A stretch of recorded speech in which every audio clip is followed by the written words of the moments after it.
what entrepreneurship means for Indigenous Australians in the 21st century. An interesting concept how things have changed, attitudes have changed, and we've changed. But before I start, what am I? Gumada Bianga, Gumada Warangra, Maramrong Tianaganaga, Maramrong Bayalia, Guri Pemel. In my mother's language, just asked permission to walk and talk in this country, and I acknowledge elders past and present, and it always was Aboriginal land and always will be. Who are we? So when we talk about this concept of Indigenous Australians, for some people it's like a piece of string. It doesn't have an ending, and some people want to define us too much. And if you looked at a map of Australia, the map of Australia that Aboriginal people look at, this is what we see. Now, quite often we get the acronym ATSI, Aboriginal and Torres Strait Islander, but people forget that actually up here we have the Tiwi Islands. We also have the other islands in the Gulf.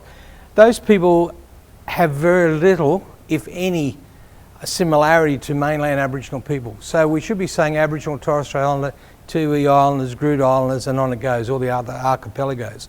We are many, many different people. If you looked at a map of Europe, Madrid would be down there. Where would we have it there? You'd be in the British Isles. Up here, you'd be up around the Scandinavian countries, and Greece would be down here. So you can see that if you look at internationally and you look at Europe, you can see all those different cultures. Aboriginal people are the same. We are not the same people. We are many, many different races, or I shouldn't use the word race. We are many, many different groups of people. We have commonalities, but we also have lots and lots of differences. And before we talk about the 21st century, we should really look at what are the causations. The government has a long record of 200 years of throwing money at symptoms. They don't, and they're not prepared to look at the causation of issues. And that's what I want to try and start with today. If you look at the causations, you can understand the drive for entrepreneurship, and you can understand why Indigenous Australians are being very entrepreneurial. And it comes back to historical factors such as the chaining of the men in Western Australia and taking them away off their country. Chu did a report back in 1990, which is really interesting. When she did a report on the Aboriginal children's poverty, she said that Aboriginal families' material poverty, which can be measured through social indicators such as income, employment, housing, health, education and criminality. That was, 26 years ago, and we're still getting the same things again. The Prime Minister handed down a report 8 days ago. He covered the same points again. And they still haven't been solved, and they still really haven't been looked at.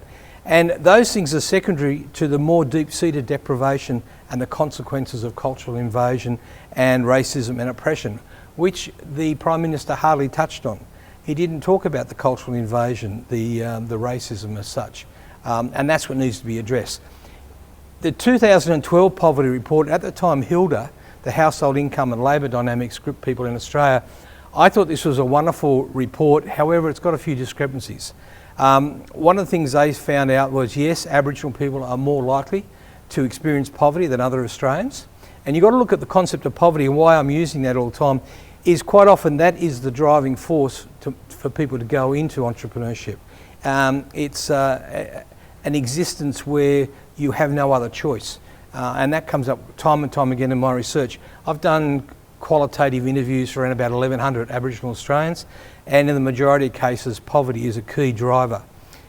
In the HILDA report, it said that 19.3, so 20% of Aboriginal people were living below the poverty line. We now know that that actually is incorrect, and that was in a comparative of 12.4%. And perhaps that was done at the time because of the government, we're not sure. However, we do know that there's a strong link between poverty and unemployment.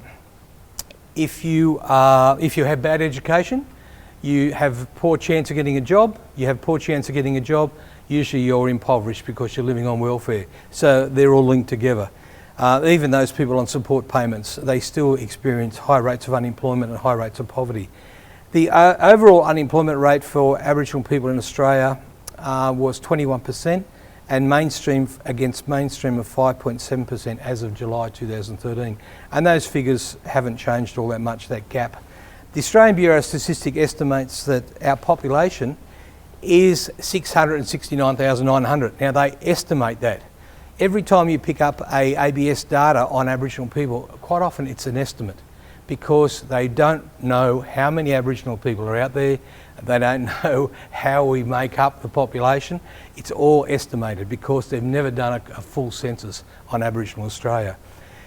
The majority of our people we do know are in the urban or semi-urban lifestyle, and the figure that's been given is around about 35% of our population, 235,000 people, live in an urban existence, which means that there's around about 45% of us live in a regional existence, but we know that the majority of those actually live close to an urban area. And around half live on or below the poverty line. That's 335,000 Aboriginal people, much different to the 20% that was mentioned before. This is ABS data, and this is also backed up by CAPER research and research at ANU.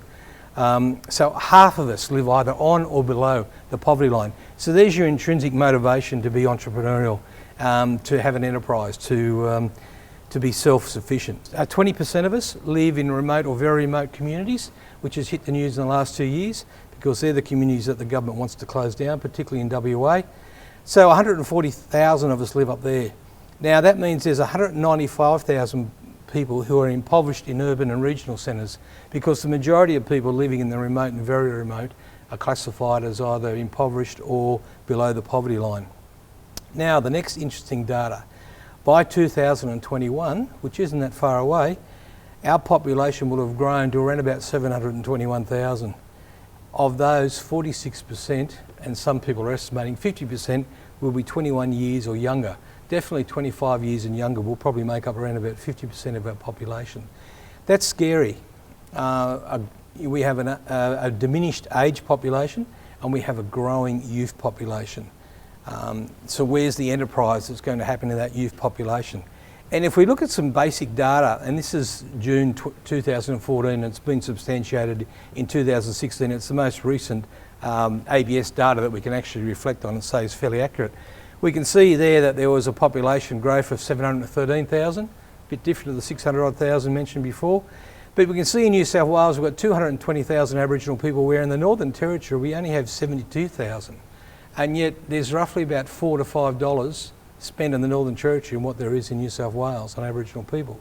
So in the western suburbs of Sydney, in the greater Sydney environs, there are more Aboriginal people in the western suburbs of Sydney, without including Wollongong, Newcastle, or the Blue Mountains. If you include there, you add an extra 50,000 on. There are more Aboriginal people in the western suburbs of Sydney than what there are in the entire Northern Territory. When you can understand those issues, and you can understand the bulk of the money is going to another state, and just remember that money going to the Northern Territory, because I've got a little surprise for you. Or it could be a surprise for some, probably not for others. But the bulk of money and the bulk of research. The first frost, I believe, comes in Canberra around about Anzac Day, is that right? You won't find an anthropologist at that institution up the road after Anzac Day. Where do they go? Northern Territory, Wide-Eye, Tennant Creek, all those lovely little places where it's nice and warm. And that's what's really interesting. The bulk of research is done in remote Australia. It's not done in the western suburbs of Sydney. They don't start looking around.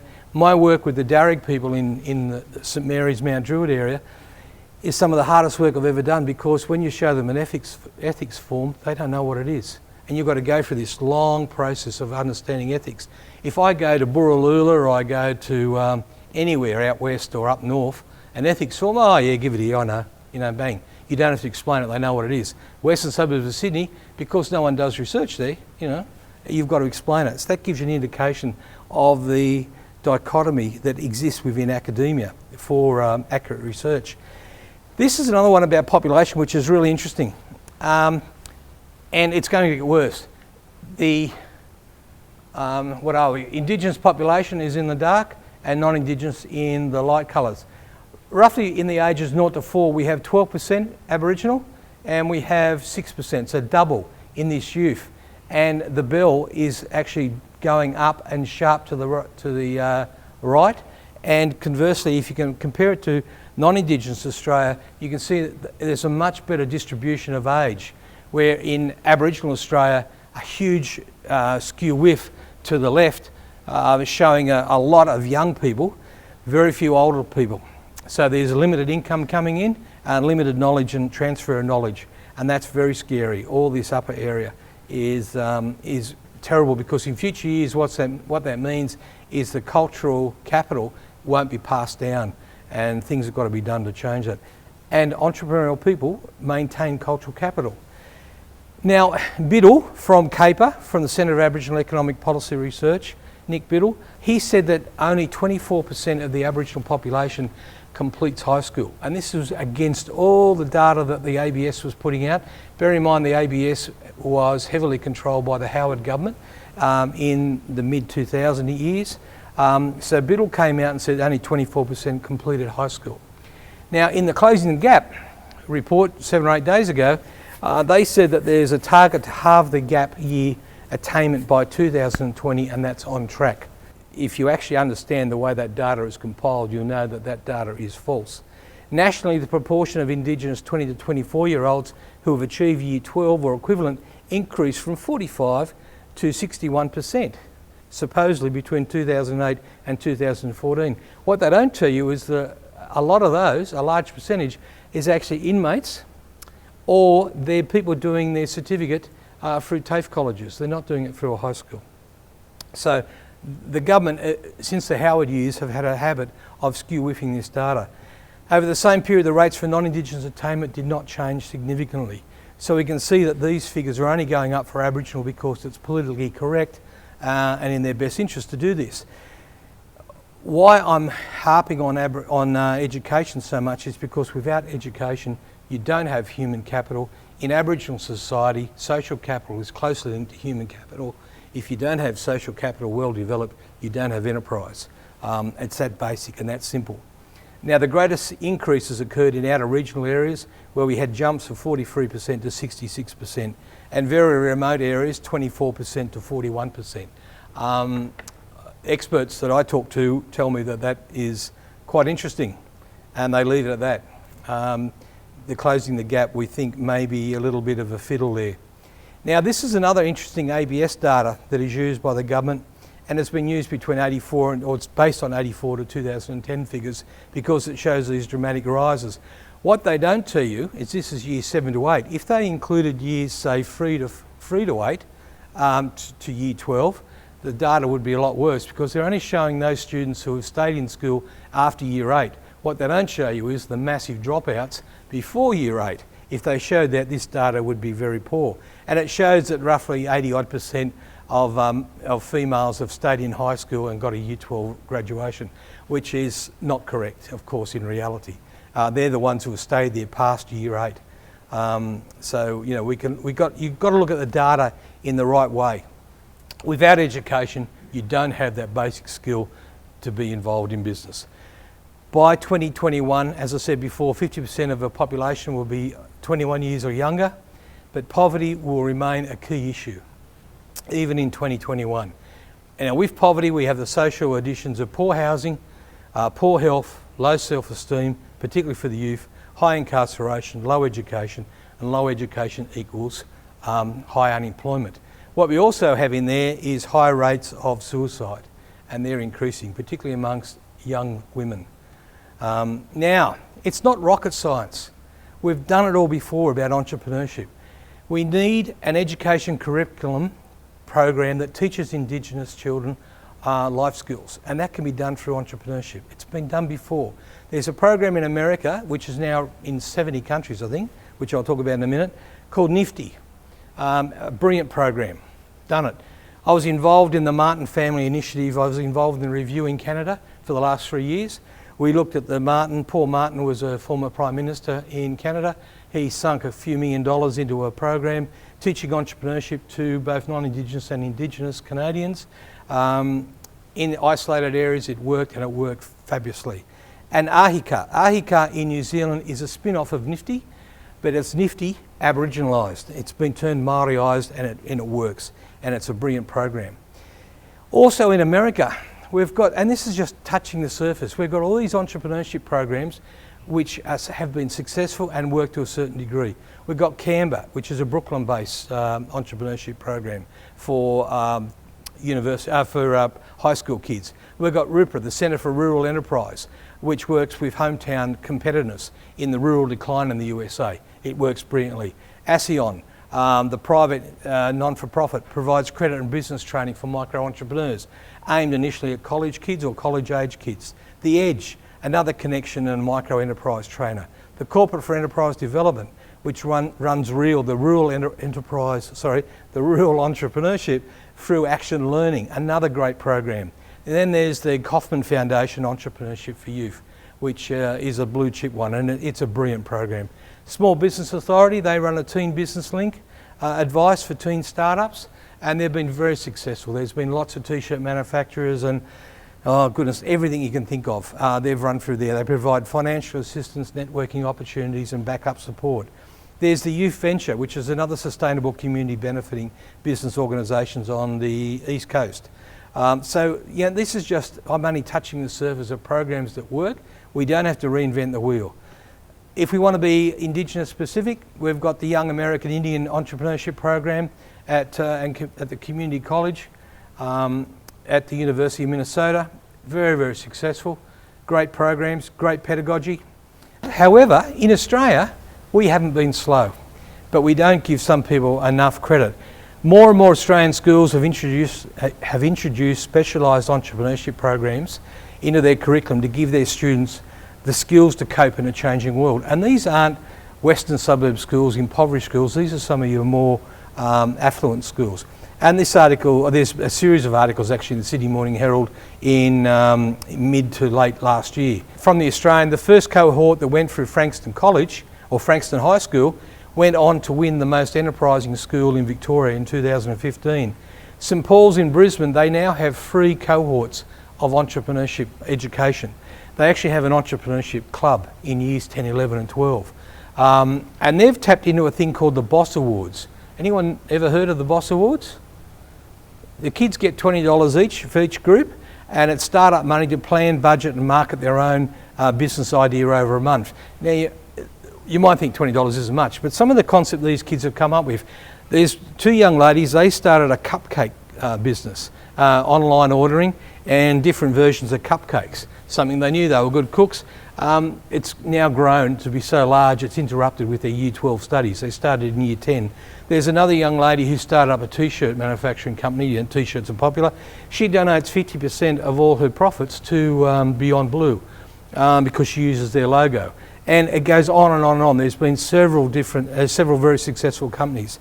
The $20 Boss program has been developed by the Foundation for Young Australians with the National Bank, the National Australian Bank.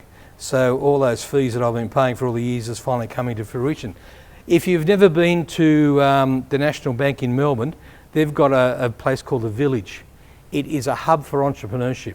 You've got small breakout rooms, there's support rooms, brilliant. Young kids, particularly in Victoria, get the opportunity to go there and they get the entrepreneurship injection in their blood and off they go. But the Boss program's a huge success. However, I don't speak very highly of John Howard very often, but I will on this. Around about 2005, 2006, John Howard and his ministers started up a thing called the Entrepreneurship Training Program, which was called Enterprise Learning for the 21st Century. Now, unfortunately, we had a Liberal federal government, but all the states were Labor. So the states didn't support it, and it was very sad because this was a brilliant program. I was very lucky. I got to analyse the program at Castlemaine High School, and the program there was fantastic. For example, the science students, they actually linked in with agricultural studies, and they went out and they grew grapes in a local vineyard. They measure the acidity, they measure the alcohol content, the whole thing, so they learned all about that. They actually then squashed the grapes, or first of all they picked them, squashed them, and then up bottling them and selling them. So they went right through, so the market aspect of selling the grapes, bottling them, everything they'd think of, and it was all mixed in with their science studies. The kids in English did poetry, and they put a book together, and then they went and flogged it. So they actually mixed in marketing with English. And this went through many of the different other subjects. It was all funded by DEST, the Department of Education, Science and Training, a brilliant project. However, when the funding ran out, the project ceased because the school wasn't going to provide a trainer, an individual person to carry on managing it. But the Castlemaine project was one of the more successful ones that I looked at, particularly in Victoria. In their program, 2 young Aboriginal kids went through the program, and the knowledge that they got out of it in self-esteem was worth every dollar that went into this program. Those kids came from very poor rural families, parents, alcoholics, the usual thing. Unfortunately, we find in so much of our community. Those kids had a chance in life because that program taught them a bit about self-esteem. It also taught them how to cook. And this is what we found out in doing the review in Canada. The program over there in Canada taught kids how to cook because in their programs they looked at entrepreneurship in the retail cooking area, and the kids actually made a small restaurant, and that they learned how to cook for themselves because many of these kids have been raised on 5-minute noodles or 3-minute noodles. So it was a way of getting a child to learn life skills, interacting with people, how to talk to people, and that was invaluable. Continuing on the Castlemaine project, it linked in with mathematics, social studies and English, and also the art students. They produced a lot of art which they sold in a volume, and they established a business. But one of the really interesting things that came out of this study, the kids got into a 100-year-old iron foundry that was in Castlemaine, and the year 10, 11 and 12 students figured out they did a review of the business plan and wrote a new business plan for the iron foundry. And they said to the iron foundry, you've got to diversify your products, you've got to change the way you think about marketing your products, because they were doing just orders only. They weren't looking at making anything on the downturn. Anyway, the kids program turned out to be correct. The iron foundry closed up 6 months down the track, and staff actually bought the foundry, and they actually took the kids' business plan and ran with it, and it's very successful. So there you go. You can be taught from a year 10 person at high school how to run a business, and some of these people did. Nifty. Now, I can't talk highly enough. Steve Mariotti. Steve Mariotti was a school teacher in the Bronx. He's a pretty sort of interesting guy. He had a background in the banking industry. He took up teaching late in life. He really wanted to give something back to society. And when he was in there, he realised we've got to do something about all the dropouts. So he started up this thing called Network for Teaching Entrepreneurship. And it has been so successful wherever it's gone. I reviewed it in Ireland, and I looked at it with its application for minorities in Ireland and also for refugees. Hugely successful. As I said before, I've looked at it in New Zealand. I'll talk more about that. But Nifty is one of the better programs. So it's, like I said, it's not rocket science. We have these projects out there. In Western Australia, we have a small version of Nifty running, which is in a pilot form in an outback area in Western Australia. Cannot get interest by the governments anywhere in New South Wales or Melbourne or Brisbane, where we have the high populations, where this would run well, or in Darwin for that matter of fact. It combines business background and the desire to reach its kids. It also gives the kids life skills, and that's the most important thing. It takes the street smarts into classroom smarts and into enterprise smarts, and that's where Mariotti's been very successful. He's taught over 700,000 young kids from low income communities, and there's your secret. These are all impoverished. The word poverty comes back into it again. The necessity entrepreneur, because if you don't make a go in business, you're going to starve. So this is all about necessity entrepreneurship again. Operates in 23 locations in 10 countries. It did operate in other countries. It was very big in Nigeria for a while, and it was big in other African countries. Nigeria has scaled back, but it still works there, and it works only on young women there, from the last I heard. Ahika. Now Ahika is, it's had a few ups and downs because of funding problems, but Ahika is run by a wonderful lady called Catherine Love. And she has an incredible passion. And once again, it's based on the Nifty program, but it's been Maoriised, just like we could, Aboriginalise a program here. And it's targeting not only high school kids, it also targets people in jail, gang members, and also families. Whānau is the family. And so it targets a huge range from youth right up. And the success it's had, particularly with youth in jail, has been one of its most outstanding aspects. It has 5 outcomes: ignition, which is your basic, your fire or your biz camps, which is intensive and it's youth focused, your fire up, which is a focus on an individual or a group, if you've got a family group. And it also does a certificate in business entrepreneurship, fully accredited for the New Zealand Education Department, and it does produce a diploma in business entrepreneurship as well. So it's taken Nifty and taken it one step further to accreditation, accredited subjects. Now the future in Aboriginal Australia with entrepreneurship is about educating younger Indigenous populations, whether it be in schools or whether it be outside of schools, but preferably in schools. And it works for non-Indigenous kids too. This is what's exciting. And as we can see with the BOSS program, it's not exactly schools from the western suburbs. It's good quality schools where it's working there. We can't depend on government to solve these issues. And those people who think they can depend on government grants, etc., to get these things going, we can't. We've got to depend on industry. And the BOSS program with the National Bank is a classic example where industry does come forward. Now, the reason I say we can't depend on government programs, the amount of money that's been spent in the Northern Territory on Aboriginal programs is disgusting, particularly when you get out there in the Northern Territory and see what little's done. And this is why. Hundreds of millions of dollars each year in federal funds allocated to tackle Indigenous disadvantage in the Northern Territory has been squandered. It's siphoned off into other projects. That's why your infrastructure in places like Darwin is so good, yet your infrastructure in other areas like Tennant Creek is almost non-existent. Because the money that the federal government has given to the Northern Territory to do this job, they just take it away and do that job. So it's a way of winning elections. Now, whether it's Liberal or Labor or National Country Party, they're all guilty. They've all done it. The whistleblower really is an accountant and former Northern Territory Council of Social Service President Barry Hanson. And he's got the figures, got the data. The media ran with it for a while, The Australian, copped a lot of political backflap, and they've gone very backflap, and they've gone very quiet. So Aikman was the main journalist that's been involved. I think he now does the social pages. I don't think he does anything on the front pages anymore. But there is huge amounts of money wasted. Same in Western Australia. Not so much in Queensland. It used to be in the old days, in the early 90s, but no longer. But Northern Territory is still rampant. The money is not being spent. That's why we had the intervention and the smoke screen. Now the future for Aboriginal entrepreneurship. Let's get positive. The future for Aboriginal entrepreneurship is organisations like FACCI. Now FACCI was established in 2015. It's the peak body that provides a global voice for first Australian business people. It receives no federal funding. FACCI has evolved through the combined leadership of grassroots state chambers of commerce. We have state chambers of commerce in WA, South Australia, Victoria, Tasmania, New South Wales, and we've got a couple in Queensland. Unfortunately, the ACT one has fallen over twice, so we hope to get that up and running again.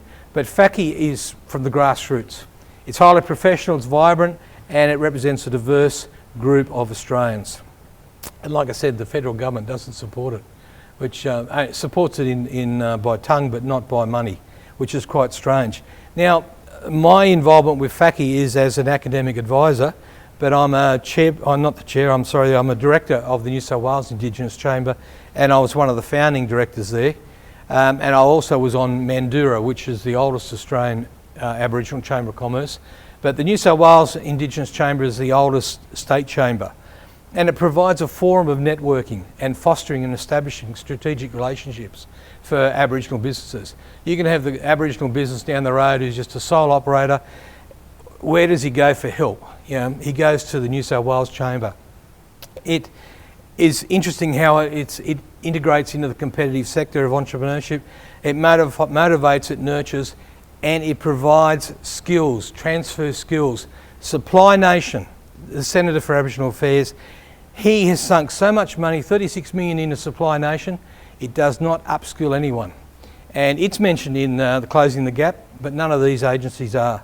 The real workers, the real people that get down there and work on capacity building, on innovation, etc. They're not mentioned in Closing the Gap at all, and yet they're the ones who are really doing the work in Closing the Gap. It receives funding from the New South Wales Government. Only a little bit, but it does receive funding from the New South Wales Government. They recognise the worth of it. The Queensland Chamber also receives funding from the Queensland Government. Small amounts, but it's not enough. The federal government doesn't recognise it at all. Indigenous Chambers of Commerce are vehicles for self-determination, and I'll talk a little bit more about that. They lead to strong business. Aboriginal people have the motivation and the drive to build business, while chambers provide the tools and support to build sustainable and successful businesses. The chambers can mediate and lobby on members' behalf.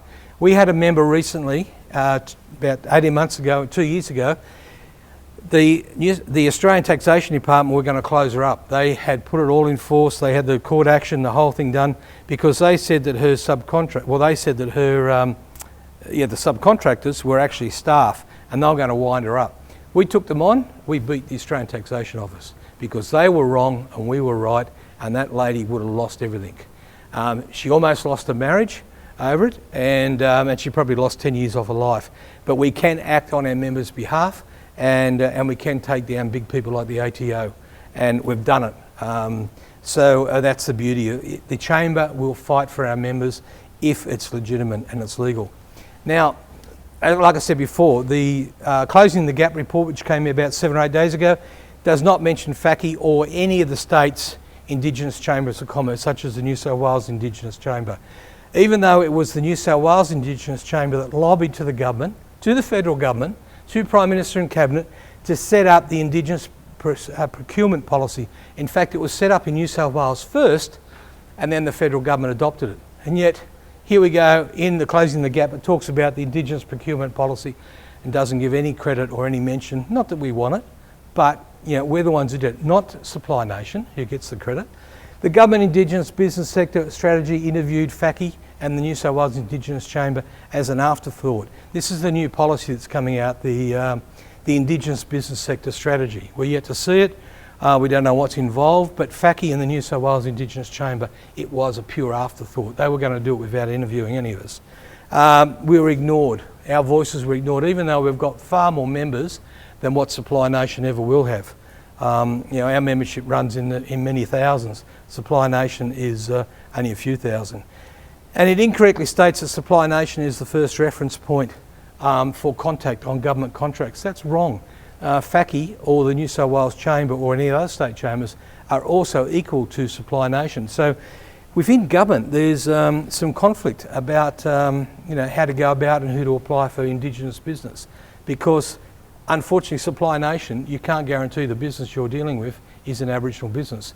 Through the Indigenous chambers you're guaranteed they are an Indigenous business via the definition from the Australian Bureau of Stats. Where to? We can't put full faith in the Prime Minister and Cabinet. Or Senator Scullion, that's who I was trying to remember before. Senator Scullion. They've got their own agendas, and look, good on them. Nor can we depend on government policy in closing the gap, because it's failed, it's still failing. Our people are still dying 10 to 15 years younger than non-Indigenous Australia, because we're not looking at the causations of the problem. We can't depend on government funding either. Look at the wastage and the misuse in the Northern Territory. What we can do is skill individuals, and this is where everyone within the university sector and the educator sector can really make a difference. We can educate, train, get involved with the grassroots and assist the nascent entrepreneur. That's what's so important. And we can do that through skill programs, which is one of the big things in the future, because we've got a youthful population. Develop programs and set up organisations similar to Nifty and link them into the Australian environment, and work with educators and develop something similar to the Martin Project in Canada. If we rely on government funding, we become tied to their bureaucratic reporting constraints. We all know that. We need to think outside the square. When an Indigenous Australian is successful in business, there's a huge domino impact. My work has shown it's usually around about between 18 and 26 people who are directly impacted on. The highest employer of Aboriginal people is Aboriginal businesses. So that's one aspect alone. But the Aboriginal person who, I'll give you a classic example. A young man works for the Courier Mail, the newspaper in Brisbane, the big one. He works for them. He's he went through Griffith University. He's now a journalist, and he also is a successful author.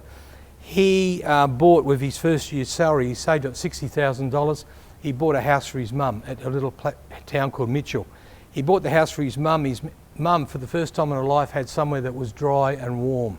The brother-in-law, who suffers terribly from lung problems, he had a dry home. All of a sudden his lung problems cleared up. He could go to work. He works on the council, he works on the roads. He's got a stable job now. He brings money back in the house. Grandma's there, and Grandma's got a stable house. She's well. There's enough money now to pay for her medicines for diabetes. She now takes in the children of the other young girls in the street, or nephews, nieces, that sort of thing. And those kids are not only getting the cultural impact from the grandmother's stories, who's a lady that used to sleep down on the riverbank. They're getting the impact of her stories, the creation stories, but all of a sudden the young girls have got a centre where they can bring their children into, and they know they're going to be safe. They can then go out and work. So you can see in the little town of Mitchell, there's this huge domino impact because one young boy went to university and was successful and is a good entrepreneur in his own right. So there's hundreds of stories like told, thousands of stories like that told right across Australia. We are the highest employer, and the domino impact is the best program for Aboriginal people. Two strands of thought that I want to leave you with. Educate Indigenous youth in life skills through entrepreneurship programs. There's no better program to teach life skills than the concepts of entrepreneurship. Innovation. These things make people think, and it gives you a culturally appropriate approach to knowledge, and it must be culturally appropriate. Upskill Indigenous entrepreneurs, so the business people we've got out there already, upskill them and teach them more efficiently how to do their job. And enterprise owners with individualised culturally appropriate training. And in 10 years, we estimate that the population that we had in self-employed 10 years ago was about 2,000 to 4,000. We weren't quite sure. That's when I first started. I started doing my research about 20 years ago, and it was much less than that. Now, all of a sudden, we've got a figure today of over 25,000. What's it going to be in another 10 years? Wouldn't it be great to be up to 50,000 or more? And we can achieve it. We've got to achieve it through education. Entrepreneur education for youth can have a profound impact. We know that with the Saskatchewan studies in Regina, and we also know in Ahika in Wellington, their programs, we know that skill enhancement for entrepreneurial businesses can and should lead to business sustainability or financial independence, and financial independence is self-determination, and that's the key thing that we get out of this stuff. When I was trolling through on the web to get some images, I actually came across Neil Wilmot. Neil Wilmot's an old mate of mine. He brought out this book a few years ago, How to Start a Successful Aboriginal Business in Australia. Still very applicable, great book. And I found an old slide of mine sitting on the web. Indigenous Australian leadership and entrepreneurship enterprise is 8,000 years of history.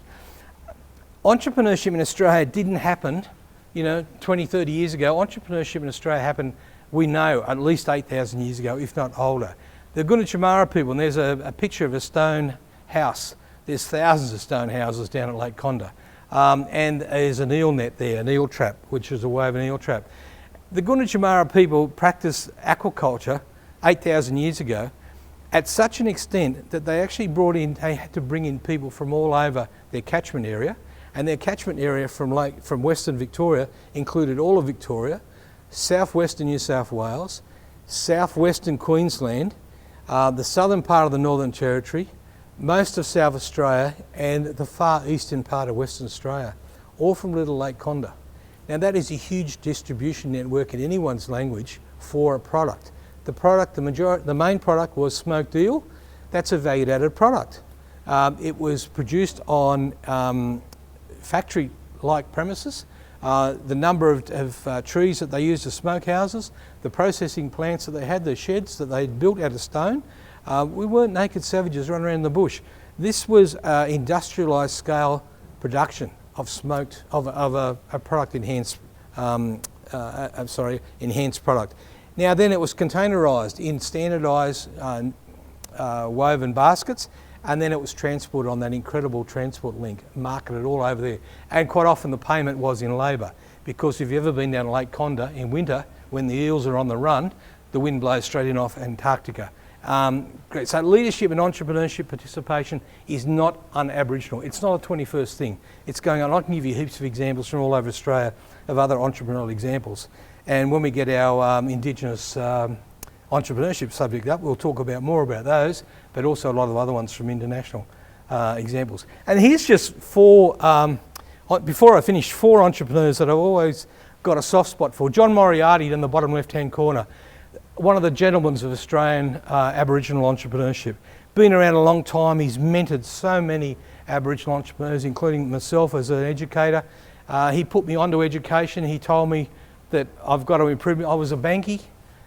He said, go and get a degree. You're nothing but just another banker. And he got me involved into higher education, so blame him. But he's the man who put the kangaroo on the Qantas planes, the real kangaroo, the Aboriginal kangaroo. Top right-hand corner, top right-hand corner, we've got Sharon. I'm trying to think of her surname. Sharon produces a range of all sorts of stuff, but her skin products, her creams, her lady stuff, it's just beautiful. And the men's ones too, for aftershave and that, it's great. It's called Indiginet. They're marketed through BP. They were in Woolies for a while, but they were on Qantas planes as well in business class. So Indiginet, Sharon, brilliant. The lady on the bottom right-hand side, I only know her by her surname. Her surname is Duncan. And she's got a project where she's raising funds, and she's raising funds online. And I think she's up to about $9,000 now. She needs $10,000 to get her products up and running. But she does some beautiful bush seed candles and soaps, and also bush food. So that's a great project which is going on at Tennant Creek, which is a micro enterprise. And the lady in the top left-hand side, she's got a box full of the products there, which are the most incredible soaps. I've never had a cake of soap that you can wash yourself with for 6 months and the cake of soap is still there and it still smells beautifully. But they make these intense soaps which have got the essences of all the different smells that they've taken from the bush flowers and the different saps. It's incredible stuff, really, really vibrant. Also a micro enterprise, the women only work when the seasons allow them to. There's no real demand on them to have a production line system, but to earn $200 or $300 in their community is the difference between their kids actually going to school or not, or them having food for the fire food for the fire or firewood or gas. So $200 can make a big difference in their lives. So, and that's the impact that these things have. And you can see on her back there's a container there, and that container is filled up. And what country do you reckon it goes to? All their products. China. They love it. Can't get enough of it.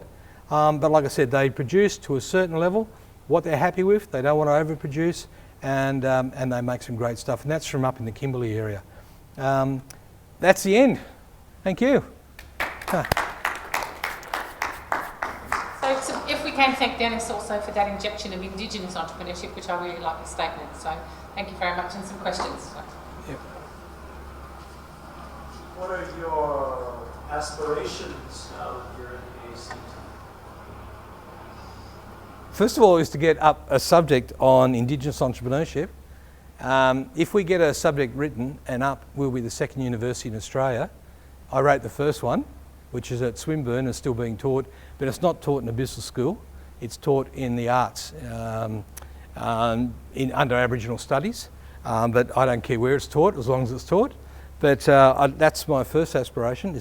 My second aspiration is to try and get some of the floundering Aboriginal businesses that are in town that have got great potential, to get them into university, get training particularly in tourism, because they're in the tourism industry, training in financial management and training in general management, HR. So they understand how to manage staff. There's one business in mine, there's 5 staff, and the manager is a great manager. He's great at what he does, but he has no idea about staff management. So that's where universities can interact and help with those. And it's also upskilling.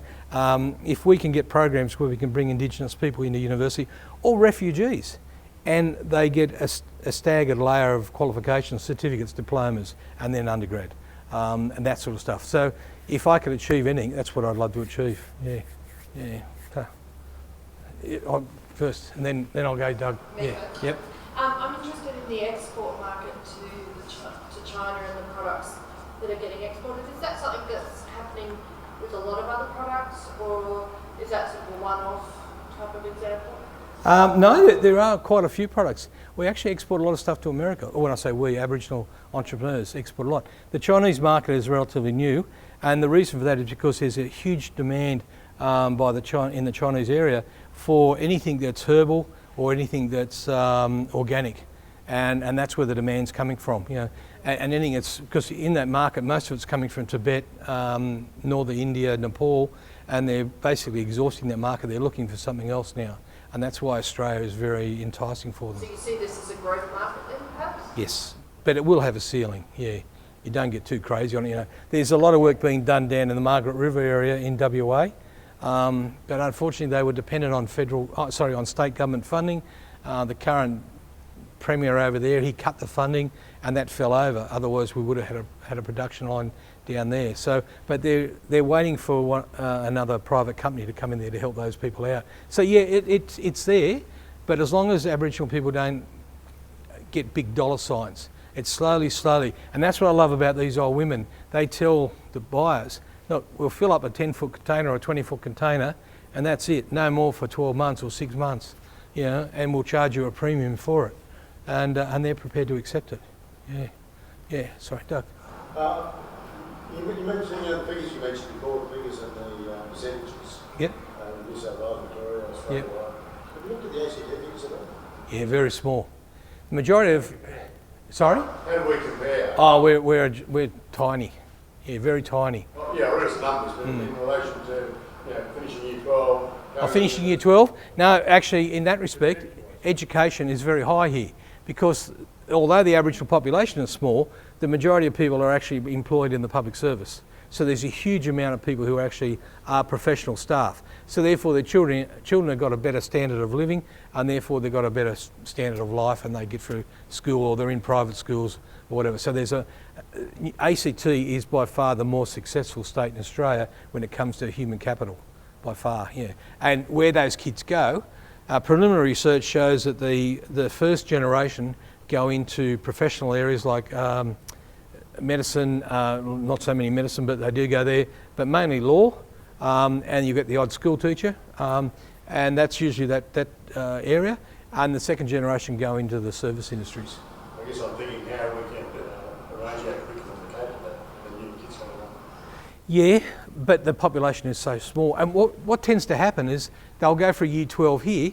If they don't get an ANU, they go to Melbourne or Sydney, and that's the sad part. The majority of those kids actually go outside of the area, yeah, and I suppose they want to get away from mum and dad as well, you know, but and they can afford to. But Melbourne has been extremely successful in attracting kids from here, yeah, which is quite sad. If we could just get a few of them, oh, it'd be brilliant, and we will, you know, I'm sure. See, as this university, and like a lot of you probably don't know, this university is the only university in Australia that actually has 4 Aboriginal professors. So it did its recruitment policy upside down. All the other universities in Australia, the other, there's 40 universities, have all done their Aboriginal recruitment strategies employing people at the bottom. Canberra has decided to employ Aboriginal people at the top, and that will have long-term effects and bring people in, like the ones that we're losing to Melbourne and Sydney. That's the plan, and we hope to get some more women in senior positions soon. Yeah, which would be great. Anyone else? I have a question. Yep. Sorry. Thank you for all the great examples of microfinance and micro businesses. I'm just trying to bring back to some of the students that are in the room. And so, as great examples, I think that perhaps in lots of ways Indigenous populations got it over the rest of us in terms of thinking in that way about growing it from a microfinance perspective. So, what do you think? I think with the levels of poverty that are intergenerational, I don't think we've got it over you, but definitely in the drive, that intrinsic drive for being an essential entrepreneur, possibly. That's possibly where the strength is. But see, Aboriginal Australia, people often say, well, how come there's so much poverty here? We weren't a part of the population till really the late 60s, and then we didn't have the opportunity to buy housing or have money in wills, etc., to after the Whitlam era. So really it was 1973 when we could start to actually accrue financial wealth. So that's when the difference, and that's where the poverty's entrenched, because there's no intergenerational wealth. It's only just starting to happen now. So for micro enterprise, yeah, we're starting from a clean slate, and I think that's where if it's an advantage or a disadvantage. But we've got all the cultural baggage of colonisation. So, I wouldn't call it an advantage at all. I think Aboriginal people involved in business are really doing it tough, psychologically and financially. Yeah. A lot of other cultural-based businesses that think much bigger instead of thinking about, right, I'm going to start here and I'm just going to build it gradually and think about the environment and a whole lot of other things. So I mentioned from that perspective. Yeah. Oh, no, I got that right. And what's really interesting, if you look at Australia, the Greeks and Italians once were on the same level, and the Vietnamese were once on the same level as Aboriginal Australia, at the bottom of the social stratification ladder. Within a generation or two, the immigrants soon jumped up until they were absolutely absorbed into the Australian culture. So by the third and fourth generation, they're absorbed. However, the Aboriginal Australia is still down on the bottom, still trying to come up that social stratification ladder. And the same in the USA and Canada. There with First Nations people, they're still on the bottom. They haven't come up, and that's one of the horrible things about racism and about the acceptance of Aboriginal people.